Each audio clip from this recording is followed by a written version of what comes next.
10월 24일 토요일 예레미야 51장 1절부터 14절까지의 말씀입니다. 하나님은 왜 세상의 악을 허용하시는 것일까요? 참 어려운 질문이지만 오늘 본문의 말씀을 통하여 그 답을 찾을 수 있습니다. 하나님은 온 나라와 민족의 통치자시며 심판자이십니다. 하나님을 대적하는 무리는 심판을 피할 수 없습니다. 창조주 하나님을 대적한 교만한 자들의 최후는 무시무시한 재앙뿐이지요. 역사의 주관자이신 하나님은 오늘도 사람의 손을 잡고 새 일을 행하십니다. 먼저 1절부터 4절까지의 말씀을 함께 읽겠습니다. 여호와께서 이렇게 말씀하셨다. 보라, 내가 파괴자의 영을 일으켜 바벨론을 렉가메에 사는 사람들을 치게 할 것이다. 내가 이방 사람들을 바벨론에 보내 그들이 그를 키질하고 그의 땅을 황폐하게 할 것이다. 그의 재앙의 날에 그들이 사방에서 그를 칠 것이다. 활 쏘는 사람이 활을 당기게 하지 말고 그가 일어나 갑주를 입게 하지 말라. 그의 젊은이들에게 인정을 베풀지 말고 그의 군대를 완전히 멸망시키라. 그들이 갈대아 사람들의 땅에서 살해되고 그들의 거리에서 치명적인 상처를 입을 것이다. 아멘. 하나님은 바벨론을 멸망시키기 위해 파괴자의 영과 이방 사람들을 바벨론에 보내겠다고 선언하십니다. 본문의 렙가메에 사는 사람들이라고 하는 표현은 갈대아 사람들이라고 하는 뜻입니다. 바벨론을 향한 하나님의 심판은 이방 사람, 즉 키질하는 자를 바벨론에 보내셔서 그들이 바벨론을 키질해 그들의 땅을 말끔히 쓸어버리는 방식으로 이루어질 것입니다. 그러므로 여호와 하나님께서 보내실 침략군은 키질하는 자들로서 키질을 통해 알곡과 쭉정이를 구분하여 결국 악한 바벨론을 날려보낼 것입니다. 바벨론에 하나님이 정하신 재앙의 날이 오면 그들은 사방에서 바벨론을 공격할 것입니다. 여호와께서는 타국의 병사들에게 바벨론 병사들이 활을 당기지 못하게 하고 갑옷을 입고 일어서지 못하게 하며 바벨론의 젊은이들을 불쌍히 여기지 말고 무자비하게 완전히 멸망시키라고 명하십니다. 바벨론 사람들은 갈대아 사람들의 땅에서 무기력한 모습으로 칼에 쓰러져 죽을 것이고 거리에서 창에 찔려 죽을 것입니다. 결국 바벨론은 죽임을 당한 사람들의 시체로 가득 채워질 것입니다. 다윗의 고백처럼 악인은 바람에 나는 겨와 같이 될 것입니다. 그렇습니다. 하나님은 결코 악인을 내버려 주지 않으십니다. 5절 6절 말씀인데요. 이는 이스라엘과 유다가 이스라엘의 거룩한 분을 거룩해 그들의 땅이 죄악으로 가득 차 있었을지라도 만군의 여호와 하나님이 그들을 버리지 않았기 때문이다.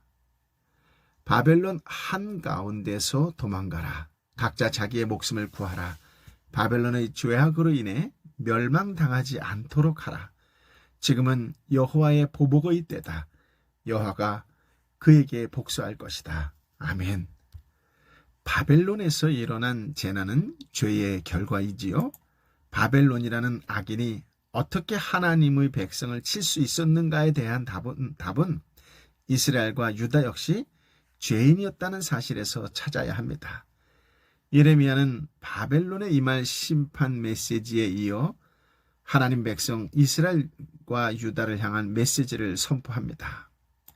이스라엘과 유다는 이스라엘의 거룩한 분을 거역해 하나님의 심판을 받아 멸망당했습니다. 그러나 그들의 그러한 죄악에도 불구하고 완전히 버림받지는 않았습니다. 그러므로 바벨론에게 임할 심판이 이스라엘과 유다 백성에게는 희망의 메시지가 되는 것이지요. 이러한 희망 메시지는 이스라엘과 유다 백성을 향한 도피 명령으로 구체화됩니다. 예레미야는 바벨론 땅이 하나님을 거역한 죄로 인해 죽음의 자리가 될 것이기 때문에 이스라엘과 유다 백성들에게 그곳에서 도망하여 각자 자기의 목숨을 구하라고 선포합니다. 하나님의 정당한 보복의 심판이 바벨론에 확실히 임할 것이기 때문에 그때 생명을 구할 수 있는 유일한 길은 그것에서 도망하는 것뿐이라고 하는 것이지요. 그렇습니다. 바벨론의 보복의 날, 심판의 날에 이스라엘과 유다 백성까지 죽을 필요가 없는 것이지요. 그러므로 속히 도망해야 합니다. 하나님의 사랑을 입은 자는 심판을 받아 마땅한 죄인일지라도 회개하고 돌아올 기회가 주어진다라고 하는 점입니다. 우리에게 주어진 하나님의 기회는 은혜이지요. 하나님은 우리를 구원하시기 위해 독생자 예수 그리스도를 보내주셨습니다. 그 마음을 알고 회개할 때 구원이 임할 것입니다. 아멘. 7절부터 10절까지의 말씀인데요. 함께 읽겠습니다. 바벨론은 여호와의 소원 안에 있던 금잔이었는데 그가 온 땅을 취하게 했다. 민족들이 거기에 담긴 포도주를 마셨다. 그러므로 민족들이 그 포도주를 마시고 미쳤다. 바벨론이 갑자기 쓰러져 파멸할 것이다. 그를 위해 울부짖으라. 그의 고통을 위해 향유를 준비하라. 혹시 그가 치유될지 모른다. 우리가 바벨론을 치유하려고 했으나 그가 치유되지 않으니 그를 버리고 각자 자기 땅으로 가자. 이는 그의 심판이 하늘에까지 다다르고 창공에까지 올라갔기 때문이다. 여호와께서 우리 의를 드러내셨다. 오라, 우리의 하나님 여호와께서 하신 일을 시온에서 선포하자. 아멘. 하나님은 악한 바벨론을 멸하시는 공의의 하나님이십니다. 또한 당신의 백성을 구원하시기 원하시는 사랑의 하나님이시기도 하지요. 예레미야는 바벨론에서 도망하여 목숨을 구하라는 명령에 이어 바벨론에서 도망해야 하는 이유를 구체적으로 설명합니다. 바벨론은 여호와 하나님의 손에 들린 금잔과 같은 존재였습니다. 거기에 담긴 포도주가 온 세상을 취하게 만들었습니다. 남유다를 포함한 주변의 모든 나라 백성이 그 포도주를 마시고 취했습니다. 바벨론이 여호와 하나님의 심판을 집행할 진노의 술잔임을 뜻하지요. 이처럼 금잔과 같은 바벨론이 갑자기 쓰러져 망할 것이기에 애도하고 통곡하라고 명하십니다. 혹시 바벨론의 상처가 나을지도 모르니 유향을 가져다가 그 상처에 발라보라고도 말씀하십니다. 그렇지만 이스라엘과 유다가 아무리 바벨론을 치료하고자 해도 그들의 상처는 낫지 않을 것입니다. 바벨론에 임할 재앙이 하늘에 미치고 창공에 달할 정도로 광범위하고 포괄적이기 때문입니다. 반면에 이스라엘은 여호와께서 그들의 의로움을 밝혀주실 것이므로 이제 시온으로 가서 하나님 하신 일을 선포해야 합니다. 이것이 바벨론과 이스라엘의 미래에 차이가 있음을 분명히 보여줍니다. 바벨론은 어떠한 방법으로도 치료받지 못하겠지만 이스라엘은 정해진 때가 되면 그 상처가 치유될 것입니다. 우리가 받은 구원이 얼마나 기적과 같은 일입니까? 얼마나 특별한 사랑입니까? 우리가 받은 구원의 소중함을 다시 깨닫고 우리에게 베푸신 하나님의 사랑과 긍휼을 잊지 않고 이웃에게 증거하는 구원의 통로의 삶이 되시기를 예수님의 이름으로 축복합니다. 아멘. 금잔에 대해서 조금 더 묵상해 보고자 합니다. 바벨론은 모든 나라 중 가장 빛나는 존재였습니다. 그들의 강력한 군대와 부유함은 모든 나라보다 월등히 뛰어났습니다. 모든 나라가 나무로 만든 보잘것없는 작은 잔이라면 바벨론은 화려하게 장식되어 번쩍번쩍 빛나는 커다란 금잔입니다. 모두 멋진 바벨론의 모습을 부러워했고 그것에 마음과 눈을 빼앗겼습니다. 그리고 자신들도 바벨론처럼 멋진 금잔이 되고픈 마음을 갖고 있었습니다. 하지만 잔은 그 외형보다 그 안에 무엇이 담겨 있는가가 중요합니다. 아무리 멋진 잔일지라도 그 안에 심판과 멸망이 채워진다면 그것은 단지 죽음의 잔에 지나지 않기 때문입니다. 하나님은 바벨론의 금잔에 진노의 포도주를 가득 채울 것이라고 말씀하십니다. 그렇다면 그 순간 멋진 금잔이 진노의 잔으로 바뀌고 존경과 부러움의 대상이 한순간에 공포와 경악의 도구로 변할 것입니다. 결국 극심한 혼돈이고 무시무시한 공포가 아닐 수 없습니다. 그렇습니다. 하나님이 인정하지 않으시는 것은 아무리 귀한 것일지라도 일순간 그 가치가 사라져 버립니다. 여러분의 마음에는 무엇이 채워져 있습니까? 11절부터 14절까지의 말씀입니다. 화살을 갈고 방패를 들라. 여호와가 메대 왕들의 혼을 일으켰다. 바벨론에 대한 그의 목적은 바벨론을 멸망시키는 것이다.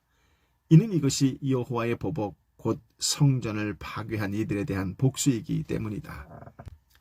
바벨론 성벽에 길을 세워라. 경비를 강화하고 파수꾼을 세우며 복병을 준비시키라. 바벨론에 사는 사람들을 향해 말씀하신 것을 여호와가 계획하고 이룰 것이다. 많은 물가에 살아서 재물이 많은 사람아, 너의 끝이 왔고 너가 끊어질 때가 왔다. 만군의 여호와가 스스로를 두고 맹세한다. 내가 너를 메뚜기 떼처럼 그렇게 많은 사람들로 반드시 가득 채울 것이다. 그러면 그들이 너를 대적해 함성으로 응답할 것이다. 아멘. 하나님은 악인을 심판의 도구로 사용하십니다. 바벨론을 멸하기 위해 메대와 페르시아를 사용하시지요. 메대와 페르시아는 선한 나라라고 볼 수 없습니다. 악한 그들을 통해 더 악한 바벨론을 벌하시는 것입니다. 여호와께서 메대와 페르시아 연합군의 마음을 움직여 바벨론을 멸하기로 뜻을 정하시고 메대 병사들에게 화살을 갈고 방패를 들라고 명하십니다. 바벨론의 심판은 여호와의 성전을 무너뜨린 자들에게 보복하는 성격을 가집니다. 여호와 하나님께서는 메대 병사들에게 바벨론 도성의 성벽을 마주보며 공격을 알릴 깃발을 세우고 경계를 강화하며 파수꾼을 세우고 복병을 매복시켜 방비할 것을 명하십니다. 이 명령은 바벨론이 메다 병사들에게 완전히 포위될 것을 의미합니다. 여호와 하나님께서는 이렇듯 바벨론 주민을 향한 계획을 그대로 이루실 것입니다. 바벨론은 티그리스 강과 유프라테스 강을 끼고 있는 메소포타미아 문명이 시작된 곳에 자리 잡고 있었습니다. 그래서 물질적으로 풍요로웠고 주변 나라들에게서 많은 재물을 탈취하기도 했습니다. 그들은 재물을 모으기 위해 목숨도 아끼지 않았습니다. 그로 인해 여호와 하나님께서는 바벨론을 재물이 많은 사람이라고 부르셨던 것이지요. 그러나 아무리 재물이 많다 해도 그것이 끝을 종말을 막지는 못합니다. 하나님의 심판이 그들에게 임하면 그들이 그동안 쌓아 올린 재물이 한순간에 순식간에 사라질 것입니다. 만군의 여호와께서 바벨론의 재물을 순식간에 없애버리기 위해 메뚜기처럼 많은 사람이 바벨론을 공격하게 하실 것이고 침략군이 바벨론을 향해 승리의 환호를 외치게 하실 것이라고 하나님이 스스로를 두고 맹세하십니다. 그러고 보면 예수님께서도 제자들에게 두 가지를 경고하셨지요. 하나는 바리새인의 외식이고 다른 하나는 탐심이었습니다. 재물에 대해 탐심이 있으면 부자 청년처럼 어리석은 선택을 할 것이고 가시떨기에 뿌려진 씨앗처럼 믿음의 결실을 맺지 못할 것입니다. 우리가 보기에는 하나님이 세상의 악을 허용하시는 것 같고 의인보다 악인이 더 잘 되는 것만 같지만 사실은 악인들의 부와 명예와 영예와 권력은 자신들의 목을 죄는 도구에 불과합니다. 세상을 통치하시는 하나님은 공의로우신 분이십니다. 우리가 이 땅에 살아가는 동안에 여전히 악한 자들이 세력을 확장하고 의인들이 무너지는 듯한 모습이 끊임없이 목격될 것입니다. 하지만 이것은 하나님의 긴 호흡에서 볼 때 공의가 세워지는 과정임을 믿어야 합니다. 아멘. 악인이 융성하는 것을 보고 탄식하시기 전에 하나님의 섭리를 믿고 의의 길에서 흔들리지 않아야 합니다. 육신의 눈에 보이는 것을 의지하지 말고 육신의 눈을 만족시키는 것을 따라가지 말고 보이지 않는 하나님을 믿음의 눈으로 보고 그분의 손을 잡고 승리하는 삶 새 길을 걸어가는 당당한 하나님의 사람으로 살아가시기를 예수님의 이름으로 축복합니다. 아멘. 아버지 하나님, 참으로 귀한 말씀, 생명의 말씀, 능력의 말씀을 허락하여 주시니 감사합니다. 말씀을 통하여 하나님의 공의를 보게 하여 주시니 감사합니다. 조금 더 기다릴 수 있고 인내할 수 있는 믿음을 갖게 하여 주시니 감사합니다. 세상을 볼 때마다 탄식하고 세상을 볼 때마다 부러운 적도 있고 세상은 왜라고 의문을 품은 적도 많았는데 그 모든 것이 다 하나님의 섭리였음을 믿습니다. 하나님의 긴 호흡을 따라할 수 있는 여유롭고 넉넉한 믿음의 사람으로 살아갈 수 있도록 다시 한번 은혜를 부어주시니 감사합니다.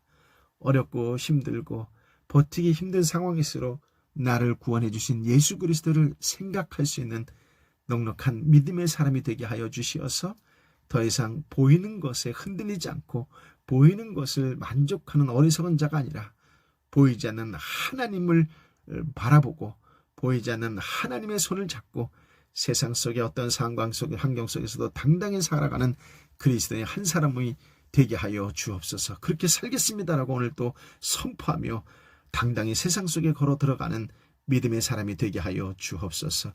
오늘도 주님께 간절히 기도하고 원하옵는 것은 약하고 또 약한 자를 긍휼히 바라보셨던 하나님의 마음처럼 이 세상에 어렵고 지치고 아프고 불편한 자들을 위하여 기꺼이 기도하고 위로하고 격려하는 사람으로 살겠습니다라고 하는 결단이 흔들리지 않고 세상 속에서 그렇게 살아가는 믿음의 사람으로 살게 하여 주옵소서.